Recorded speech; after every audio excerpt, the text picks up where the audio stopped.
What's up mga par? Yon, for today's video mga par, samahan nyo naman akong bumiyahe pauwi sa amin. Eto, isang araw na naman ang natapos sa paggawa ko ng mga iba't ibang uri ng tinapay. Wow! Teka, may nagtatanong ba? Okay mga par, tara na! Let's go!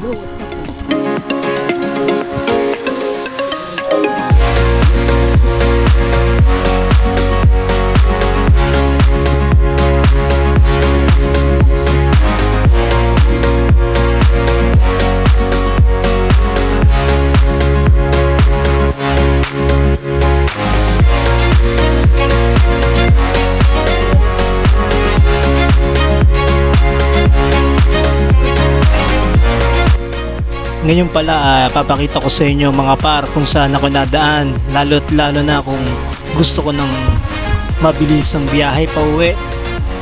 At syempre dinadaanan din yun ng mga vlogger o kaya rider na galing Las Piñas, Cavite. Yan, papakita ko sa inyo kung saan ako nadaan.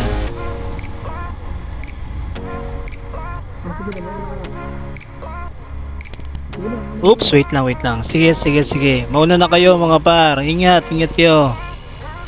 O, di ba? Ganyan ako ka-friendly mga par.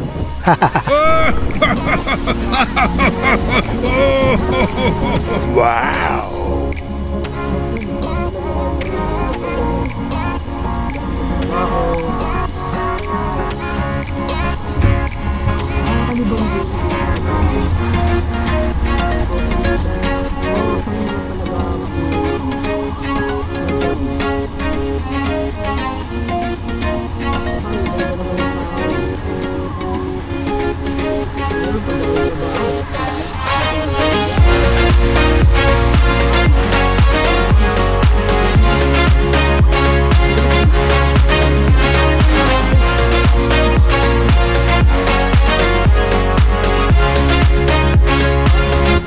Yon, from Okada, kakanan tayo mga par.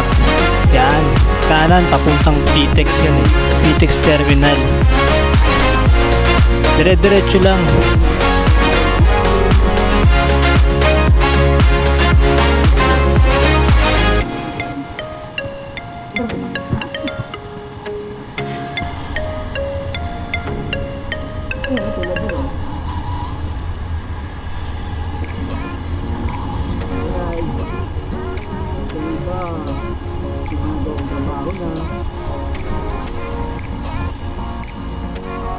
Yun ang pinaka nagustuhan ko dito sa daan na to eh.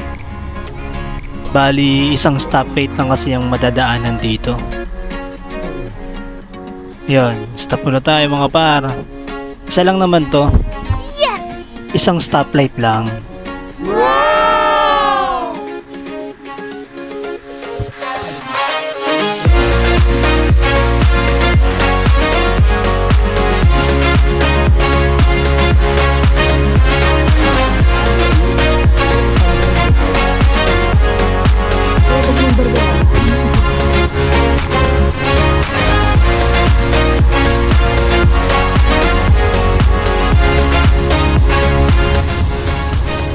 Bali mga par, kung mapadaan kayo dito sa shortcut na tinatawag, kailangan alerto rin kayo kasi sa bandang kaliwa may nalabas dyang mga bus, mga kotse.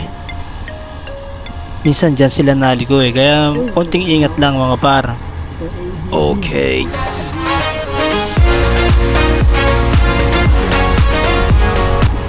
Yun, bali malapit na tayo. Nanggaling tayo ng Tambo, then yung lugar na ito Donggalo na ito eh, barangay Donggalo na. Yan, dire-diretso lang.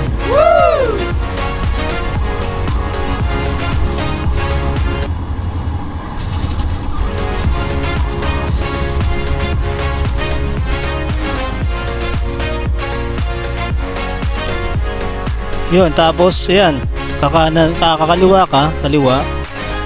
Tapos yan, may mga kasalubong kang mga galingan yan.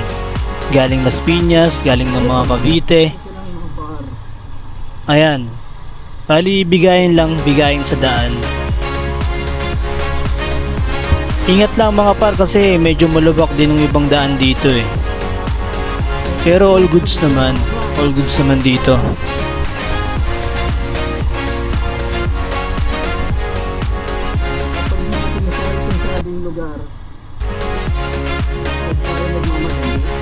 Yan, diretsuhin mo lang yung tulay, akat ka lang sa tulay.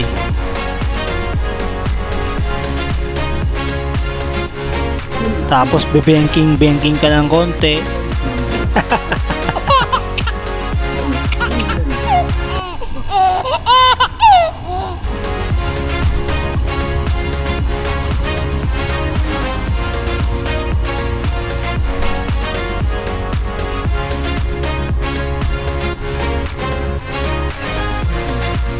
Kapag mapadaan ka pala dito, ay kung gusto mo ng mga seafood, may bilihan pala dito, murang seafoods mga para.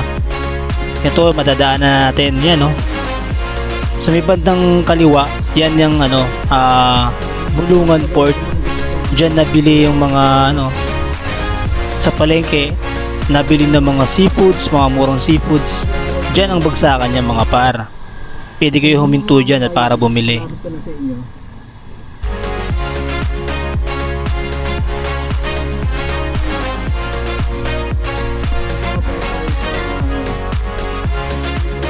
Diyan nga pala sa may gawing kanan ay yan yung papuntang Las Piñas at Cavite. Pero dito naman ako sa may bandang kaliwa. Didiretsuhin ko lang to. Ang labas ko nito ay Barangay La Huerta na. Doon naman ang daan ko pa uwi sa amin. Hayaan nyo next time bibidyoan ko rin yung shortcut ng papuntang Las Piñas at Cavite. Yun, bali medyo masikip lang kasi iskinita ang dadaanan natin. Yan, may makakasabay kang mga pedicab. Yan, napapadaan naman tayo ng mga pedicab rider, kaya okay lang.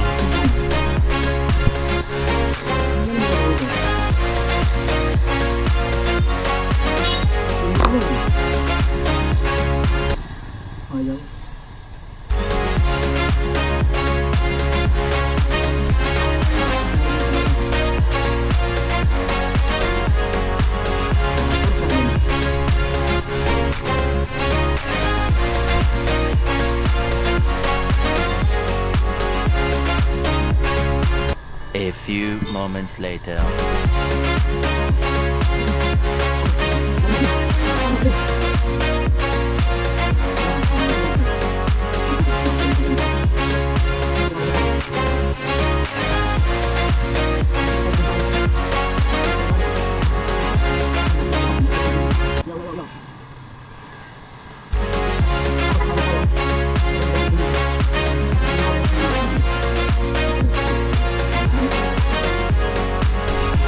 Yun, bali malapit na ako sa amin mga par, kaya dito ko na tinatapos ang video. Salamat mga par sa pagsama sa akin sa biyahe.